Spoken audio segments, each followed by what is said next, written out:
ઝાલોદમાં વાહનો ભાડે રાખવાના બહાને આદિવાસી ખેડૂતો જોડે છેતરપિંડી વિશ્વાસઘાત કર્યો હોવાનું એક કૌભાંડ સામે આવ્યું છે, જેમાં માલપુરની સોલાર કંપનીના કેટલાક માણસોએ ઝાલોદ તાલુકામાંથી 13 જેટલા ટ્રેક્ટરો, એક તુફાન બોલેરો ગાડી સહિત 15 જેટલા વાહનો 20,000 રૂપિયાના માસિક ભાડા પેટે રાખ્યા હતા અને ત્યારબાદ ખેડૂતોને 1 માસનું ભાડું એડવાન્સ ચૂકવ્યું હતું. ત્યારબાદ આ સોલાર કંપનીના લોકો 13 જેટલા ટ્રેક્ટરો, એક તુફાન ગાડી અને એક ક્રુઝર આમ 15 વાહનો લઈને છૂમંતર થઈ ગયા હતા.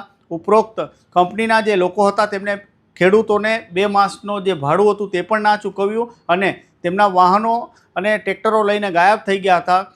ફોન પણ સ્વિચ ઓફ થઈ ગયા. ત્યારે ખેડૂતો માલપુર સ્થિત સોલાર કંપની જોવા માટે ત્યાં ગયા. તો ત્યાં જઈને જે ખેડૂતો હતા, આદિવાસી ખેડૂતો હતા, તેમને પગ તળેથી જમીન સરકી ગઈ, કારણ કે આવી કોઈ કંપની ત્યાં હતી જ નહીં. એટલે છેતરપિંડી વિશ્વાસઘાતનો ભોગ બનેલા ઉપરોક્ત ખેડૂતો ઝાલોદ પોલીસ પાસે પહોંચ્યા અને તેમની આપવીતી જણાવી ફરિયાદ દાખલ કરવા જણાવતું ઝાલોદ પોલીસે આ મામલે ઉપરોક્ત ભેજાબાદ ઠગો સામે છેતરપિંડીની ફરિયાદ કરી છે. આ પ્રકરણમાં ખેડૂતો પાસેથી 1 કરોડ ઉપરાંતનો મુદ્દામાલ લઈને આ ઠગ ટોળકી ફરાર થઈ ગઈ છે અને હવે પોલીસ તેમની શોધખોળમાં લાગી છે. અમારે અહીંયાથી અલ્કેશ ડામોર કરીને હળમદ ખુતાના અમારા ટ્રેક્ટરો લઈ ગયા ઝાલોદમાંથી અને માલપુર સોલર પ્લાન્ટમાં ચાલે છે આવી રીતે એમ કરીને અમને લઈ ગયા અને ત્યાં સોલર પ્લાન્ટ જ નથી અને અમે ત્યાં ગયા. અમને બોલાયા, 2 મહિનાનું ભાડું નથી આપ્યું અને એ લોકોએ ત્યાં અમને બોલાયા. જે અમને માગણી કરવાની થાય ત્યારે અમે ટ્રેક્ટરો લઈ ગયા ત્યારે એ લોકોએ અમને બોલાવીને એમના ફોન બંધ કરી દીધા અને ત્યાંથી અમને ધમકી આપીને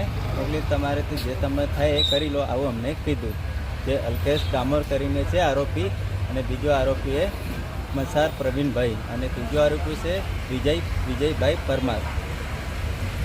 કેટલા ટ્રેક્ટર છે? ટ્રેક્ટરો ટોટલ 13 છે સાહેબ અને બધા અલગ અલગ ગામોના 15 ટ્રેક્ટરો છે, એક બોલેરો છે ને એક તુફાન છે. અરજી અપાયા છે આજે એમ ને? હા, અરજી અપાયા છે અમે સાહેબ. શું નામ છે તમારું? મારું નામ છે માલીવાડ મિસ્તુલભાઈ પંકજભાઈ, રહેવા આવવાનો છું.